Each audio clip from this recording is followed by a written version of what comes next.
वसई विरारमध्ये वादळी वाऱ्यासह मुसळधार पाऊस सुरू आहे।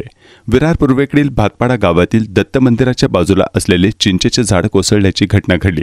या घटनेत कोणतीही जीवितहानी झाली नाही। ही घटना संध्याकाळी 4च्या सुमारास घडली आहे।